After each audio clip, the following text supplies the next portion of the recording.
O Senhor esteja convosco, Ele está no meio de nós. Proclamação do Evangelho de Jesus Cristo, segundo Lucas. Glória a vós, Senhor. Um dia Jesus estava ensinando. À sua volta estavam sentados fariseus e doutores da lei, vindos de todas as aldeias da Galileia, da Judéia e de Jerusalém.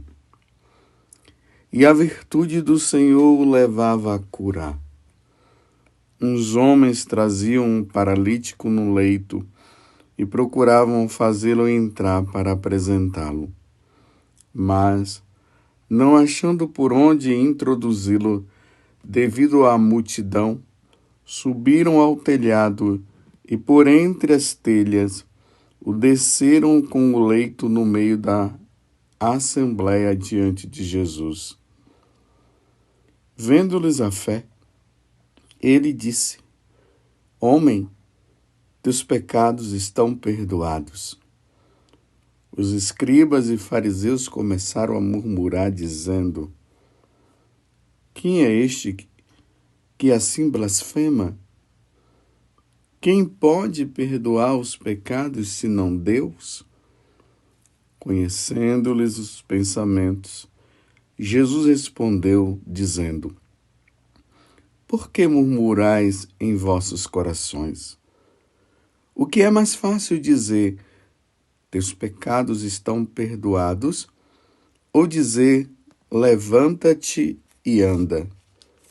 Pois para que saibais que o Filho do Homem tem na terra poder de perdoar os pecados, disse ao paralítico: Eu te digo, levanta-te, pega o leito e vai para casa. Imediatamente, diante deles, ele se levantou, tomou o leito e foi para casa, louvando a Deus. Todos ficaram fora de si, glorificando a Deus, e cheios de temor diziam: Hoje vimos coisas maravilhosas. Palavra da salvação. Glória a vós, Senhor. Meus irmãos e minhas irmãs, o Senhor virá e não tardará. Ele poderia ter vindo ontem. Ontem nós, católicos, vivíamos esta expectativa, claro, com toda a serenidade do coração. Mas vivíamos isto ontem. O Senhor poderia vir, mas ele não veio. Então hoje, nós precisaremos viver de novo essa expectativa. O Senhor poderá vir hoje, agora, neste exato momento. Amanhã eu poderei até dizer assim, era ontem, mas pode ser que seja hoje. É assim, meus irmãos, que nós vamos vivendo dia após dia. Nós vamos pedindo a Deus a graça de não perdermos de vista o que o Senhor falou. O que aquele anjo disse quando Jesus tinha acabado de subir para o céu. Os apóstolos olhando Jesus subindo para o céu e depois uma nuvem o ocultou. E de repente o anjo falou para eles: Por que vocês estão olhando para aquele que virá? Dia após dia. Esse tempo do advento nos alerta. Não percamos de vista isto. O Senhor pode chegar a qualquer momento. Mas no dia de ontem, o Senhor chegou para muitos. De repente, aí no seu bairro, na sua cidade, na sua rua, ou talvez até você que esteja me ouvindo agora, você tenha perdido alguém. Então o Senhor veio de forma particular e chamou aquela pessoa. E aquela pessoa, querendo ou não, ela teve que ir. Ela foi. Na biografia que eu estou lendo de Lúcia, de Fátima, dos três pastorinhos, né? Lúcia, que Nossa Senhora falava, ela via Nossa Senhora junto ali com Francisco e Jacinta. Então eu li a parte do falecimento da mãe de Lúcia. E para Lúcia foi muito dolorido a morte da mãe dela, porque ela não pôde estar no velório. E uma coisa mais interessante ainda, a mãe estava prevendo que iria morrer. Então ligou para o convento para tentar conversar com Lúcia, mas infelizmente não conseguiu. E quando Lúcia havia se despedido da mãe dela pela última vez, quando ela já estava no convento, a mãe foi lá uma vez visitar. Lúcia havia dito para a mãe o seguinte: nós nos veremos no céu. E realmente isso aconteceu, ela não viu mais a mãe. Mas o detalhe que eu quero trazer é este. Naquele dia, Jesus veio buscar. Foi num dia de Nossa Senhora do Carmo, o dia que a mãe de Lúcia morreu. Parece que foi no dia 16 de julho, agora o ano, não sei se foi 1947, acho que foi por aí. Nossa Senhora veio buscar. A mãe de Lúcia fechou os olhos para esse mundo, para abrir no outro, para abrir na eternidade. O Senhor veio para ela naquele dia. O Senhor não veio para outras pessoas, o Senhor veio para ela e para outras pessoas também. Mas muitos também naquele dia, naquele ano, não foram. Você entende o que eu estou acabando de dizer? Essa expectativa do Senhor que virá na sua glória com os seus anjos e santos para julgar o mundo, julgar a todos nós. Isso vai acontecer num dia determinado que nós não sabemos. Deus não quis revelar isso para nós. Mas, ao mesmo tempo, dia após dia, o Senhor vem nos buscando, vai nos levando. Agora mesmo, neste exato momento, enquanto eu estou falando para vocês, alguém, em qualquer parte do mundo, ou muitas pessoas, estão indo ao encontro do Senhor. Então, o Senhor virá e não tardará. Então, para aqueles que ficam dizendo, a história, esse negócio da vinda do Senhor, ele não virá. Primeiro porque Deus não existe. Outros estão dizendo, sim, ele virá, mas vai demorar muito. Olha, demorando muito ou não, o Senhor está vindo dia após dia para levar os nossos. Neste exato momento, em qualquer parte do mundo, alguém está sendo velado em algum velório. Outros já estão sendo conduzidos para o cemitério. E a alma dela já foi para prestar contas a Deus dos seus atos, como diz na carta aos Coríntios. É diante disso que nós vamos olhar o evangelho de hoje. Esse paralítico que foi levado pelos seus 4 amigos. A fama de Jesus estava cada vez mais crescendo em toda a Galileia, em toda a Judéia, em Jerusalém e até fora, entre os pagãos.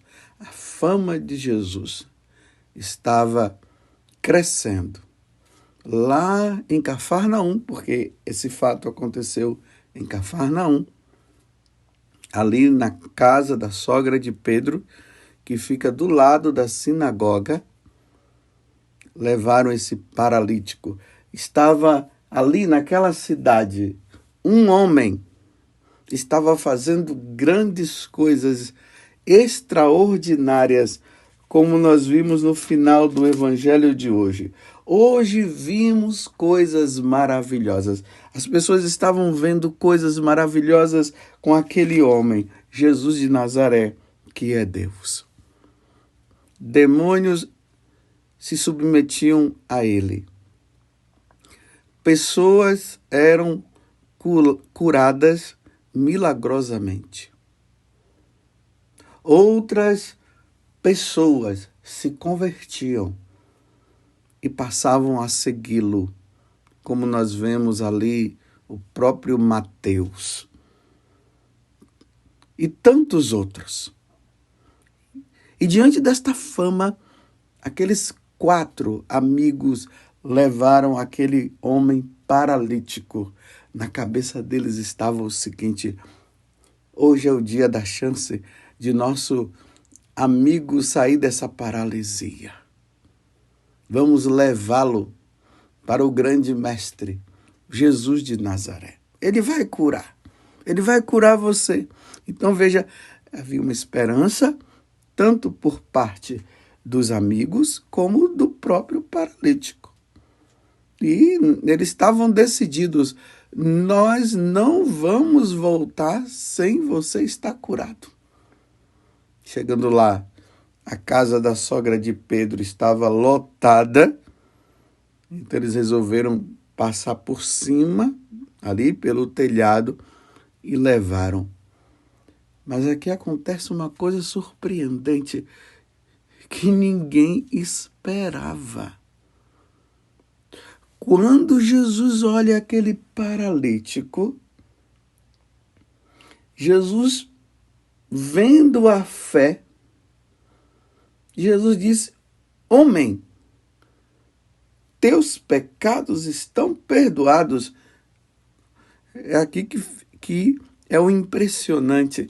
Era para Jesus ter dito: homem, levanta-te. Você está curado. Não. Simplesmente Jesus disse: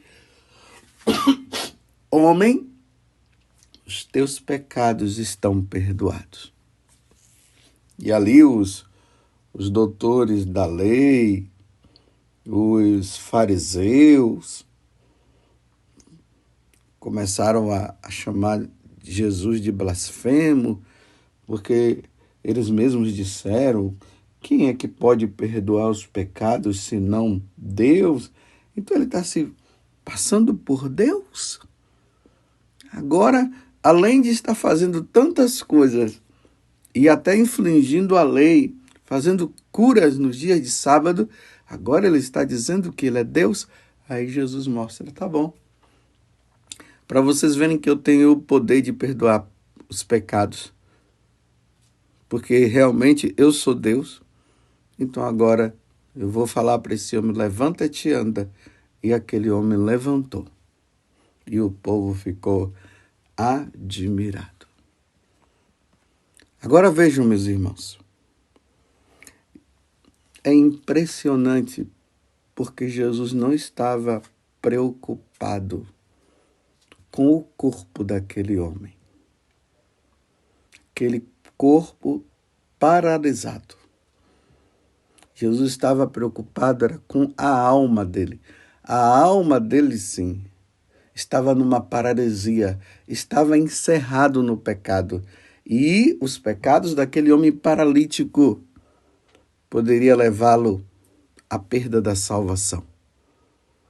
Por isso que Jesus não se preocupou com o corpo dele. Jesus passou a preocupar-se com a alma.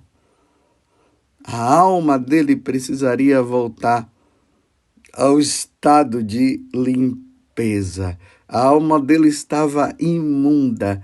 A alma dele jazia no pecado. Porque Deus, ele olha além. Nós víamos aqueles homens lá, o povo viu o paralítico, o corpo do paralítico. Jesus viu a alma. E a alma dele estava numa paralisia muito maior. Porque o corpo dele, como nós sabemos, como a igreja nos ensina, porque Jesus nos ensinou isso, o corpo dele na ressurreição irá se transformar. Nós teremos um corpo glorioso na ressurreição. Mas esse corpo, ele terá que se unir à alma, porque é a nossa alma que vai primeiro diante de Deus. E se a nossa alma vai diante de Deus primeiro, é claro que nós temos que nos preocupar com a nossa alma. E a nossa alma não pode estar suja no pecado. Então o corpo, que será transformado, vai ter que se unir com a alma, mas ele terá que se unir com a alma que está salva, com a alma que depois de ter passado pelo julgamento, ela teria que estar no céu. No purgatório, porque depois, passa por aquela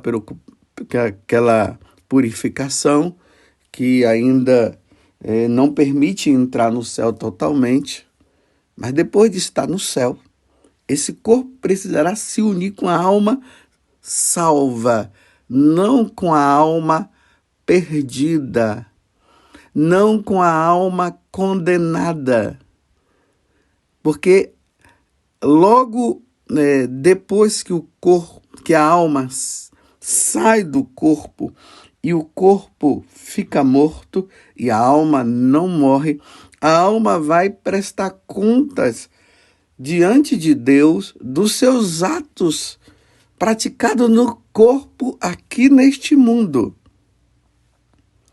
Então, se a alma está salva, o nosso corpo irá ao encontro da nossa alma salva. Se a nossa alma estiver condenada, o nosso corpo irá ao encontro da alma condenada. Por isso a preocupação de Jesus com a alma e não com o corpo. Você entendeu? Você entende a importância de nós estarmos sempre em estado de graça, não no estado da desgraça? Você entende a importância de nós estarmos com a nossa alma limpa e não suja? Você entende? E aqui, meus irmãos, tem um grande ensinamento também. Não importa se o corpo está são ou se o corpo está doente. Porque aqui era um corpo doente, era um corpo paralítico. E imediatamente Jesus olhou para aquele homem e disse: teus pecados estão perdoados. Jesus não falou: você está curado. Ele falou: os teus pecados estão perdoados. E ele fez isso, ele só fez a cura do corpo porque os fariseus e os doutores da lei estavam chamando ele de blasfemo. Então Jesus quis provar que ele é Deus. Aí Jesus curou. Será que aquele homem poderia ter voltado sem ter sido curado? Poderia. Mas com a alma limpa, com a alma perdoada. Olha que coisa belíssima e que nós não entendemos. E precisamos ter em mente isso. Sim, nós precisamos cuidar do nosso corpo, sim. Precisamos ir no médico, sim. Precisamos fazer os nossos exercícios físicos, sim. Mas, meus irmãos, não vai adiantar também essa luta incessante para ter um corpo sadio enquanto se tem uma alma doente, para entender melhor. Uma alma que jaz no pecado. Não vai adiantar nada. Nós vemos hoje as pessoas nessa luta constante para ter uma saúde boa e tal. A primeira coisa que as pessoas perguntam é: e aí? Como é que está a sua saúde? Por que as pessoas não perguntam assim: e aí? Você está sem pecado? Não se pergunta. Você está em dia com suas confissões? A primeira pergunta é o corpo. Você está bem? Você está com a saúde boa? É sempre assim. Mas não se pergunta a saúde da alma. Compreende o que eu estou dizendo? E o que aconteceu no evangelho de hoje? E eu vou dizer uma coisa. Tem muitos corpos que estão num hospital, que estão numa cama em casa, numa cadeira de rodas, e são corpos doentes, mas orgulhosos, carregando o pecado e prestes a ir ao encontro de nosso Senhor e não quer confessar os seus pecados e continua no orgulho. Uma vez eu me deparei com uma situação que eu fiquei muito preocupado. Trouxeram um homem numa cadeira de rodas para que ele se confessasse. Não sei se ele estava querendo ou se a família que levou. Quando começamos a conversar, o homem vivia junto com uma mulher. Mas o caso dele era muito fácil. Era só ele ir na paróquia e falar para o sacerdote, para o pároco: Padre, eu vivo com uma mulher, mas não casei ainda na igreja. Já há muitos anos eles estavam nesta situação. Era simples, e aí o padre iria fazer o matrimônio deles. Eu preocupado na hora, porque a condição dele ainda não dava para ele receber a absolvição.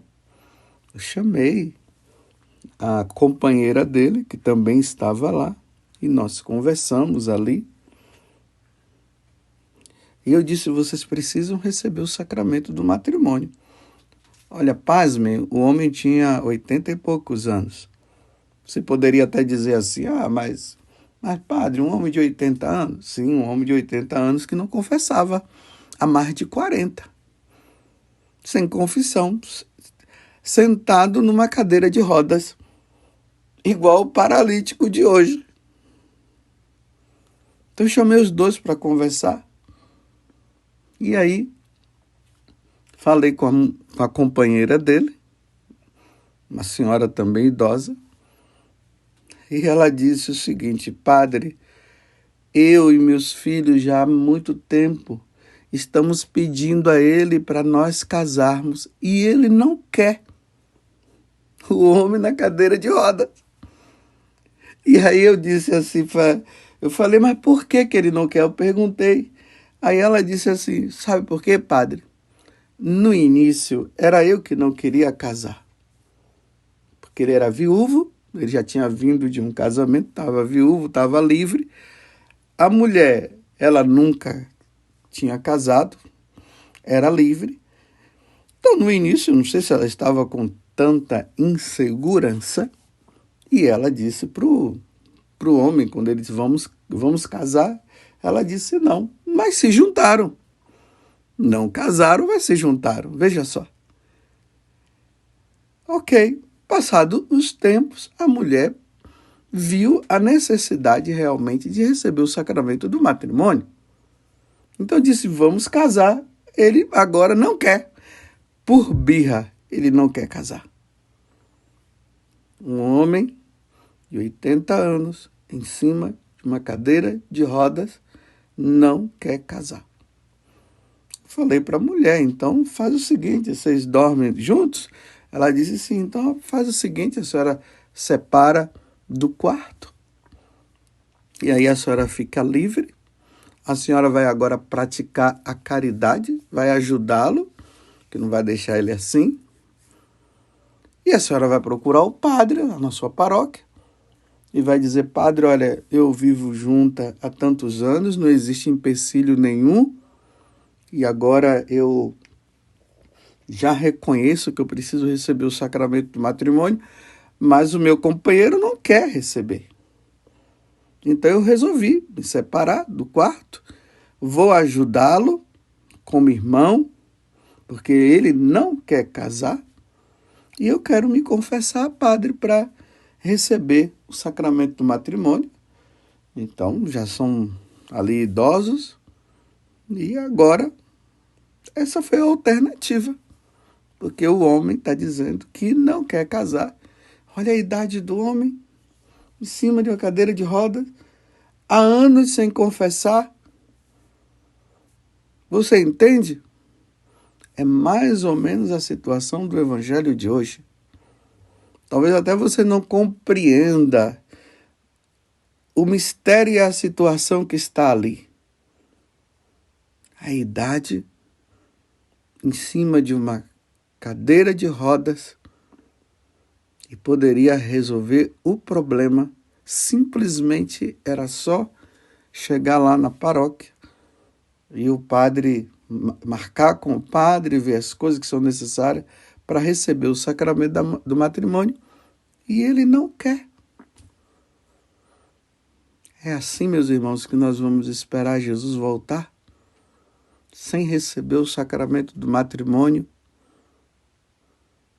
encerrado numa paralisia do pecado, sem querer se confessar. E o Senhor não tardará, e o Senhor virá a qualquer momento. Eu vou dar um conselho para você. Se confesse pelo menos uma vez por mês. Coloque ali, como eu já falei, sempre dou essa orientação para as pessoas.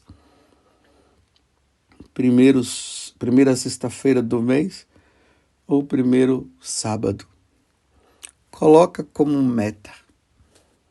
Aí você vai confessar-se 12 vezes no ano. Aí, pelo fato de se confessar com frequência, os mortais vão desaparecendo e vai ficar apenas os veniais. E elimine os mortais. Elimine. Fica somente com esses do dia a dia, como nós falamos, uma irritação, uma briguinha que surge aqui, às vezes um julgamento lá. Esses do dia a dia. Mortal, não. Não vamos ficar encerrados em cima de uma cadeira de rodas, meus irmãos, no pecado mortal, vivendo uma birra. Eu não quero receber o sacramento do matrimônio porque quando eu quis, você não queria. Meu Deus do céu. Estou rezando por este homem, estou rezando para que ele possa deixar o orgulho de lado e receber o sacramento do matrimônio. Aí eu disse, caso queiram receber o sacramento do matrimônio, caso ele queira, confessem antes ali, um dia antes ou no mesmo dia em que vão receber o sacramento do matrimônio. Mas nós não podemos brincar, porque o Senhor não tardará. Ele virá a qualquer momento. E quando o Senhor vier, ele precisará nos encontrar em estado de graça, não no pecado. E Jesus olhou para aquele paralítico e disse para ele: os teus pecados estão perdoados. Louvado seja nosso Senhor Jesus Cristo, para sempre seja louvado, e a nossa Mãe Maria Santíssima.